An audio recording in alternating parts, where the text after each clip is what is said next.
Bismillahirrahmanirrahim. Assalamu alaikum dear students. This is lecture number 3 for class 10th chemistry. Unit number 9 और हम notes से MCQs solve कर रहे थे. आज का हमारा पहला MCQ है पेज नंबर 1 सेकंड पोर्शन पे. ये जो पहला दिया हुआ है, the plants use 4 options given है, oxygen, nitrogen, sulphur and carbon dioxide. ये बहुत यानी आप पिछली क्लासेस में भी साइंस में पढ़ चुके हैं. प्लांट्स जो है वो कार्बन डाइऑक्साइड गैस यूज़ करते हैं for the process of photosynthesis. Second आपके पास MCQ है, we exhale gas in the atmosphere during respiration. यानी हम सांस लेने के दौरान जो गैस एक्सहेल करते हैं, बाहर की तरफ निकालते हैं. ह्यूमंस की बात हो रही है और एनिमल्स की, तो वो कौन सी गैस है वो आप जानते ही हैं. ऑक्सीजन, वाटर, नाइट्रोजन और कार्बन डाइऑक्साइड. 4 ऑप्शंस गिवन है. इसमें जो राइट ऑप्शन है वो ऑप्शन डी है, कार्बन डाइऑक्साइड गैस. फिर नेक्स्ट हमारे पास MCQ है, MCQ number 3. In the lime kiln the following reaction completes.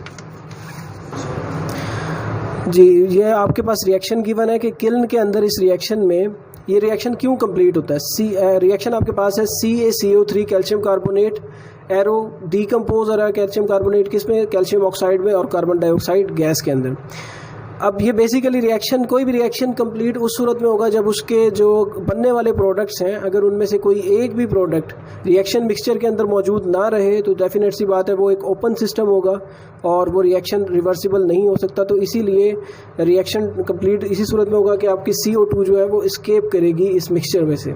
तो CaO और CO2 दो प्रोडक्ट्स हैं.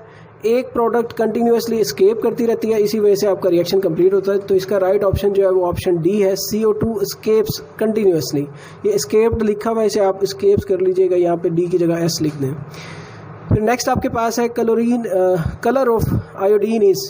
तो ये आपको एज इट इज़ याद रखना पड़ेगा, जो आयोडीन का कलर है वो पर्पल है. Option D is the right option. फिर नेक्स्ट आपके पास MCQ है, the rate of reverse reaction in the beginning is. अब 4 ऑप्शंस गिवन है, मॉडरेट, लो, स्लो और वेरी फास्ट. देखिए, जब आप रिएक्शन स्टार्ट करवाएंगे तो उस वक्त रिवर्स रिएक्शन तो तकरीबन ना होने के बराबर ही होगा. चाहे आपका, जाहिर सी बात है, रिवर्स रिएक्शन के लिए आपको क्लोज्ड सिस्टम चाहिए.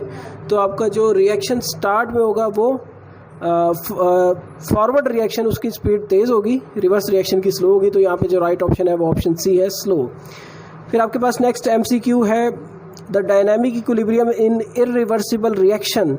देखें, किसी भी इरिवर्सिबल रिएक्शन का मतलब ये है कि आपका रिएक्शन जो है वो रिवर्स डायरेक्शन में प्रोसीड ही नहीं कर रहा है. तो जाहिर सी बात है कि इरिवर्सिबल रिएक्शन में आपका डायनामिक इक्विलिब्रियम इस्टेब्लिश ही नहीं होगा. Option C is the right option, यानी नेवर इस्टेब्लिशेस.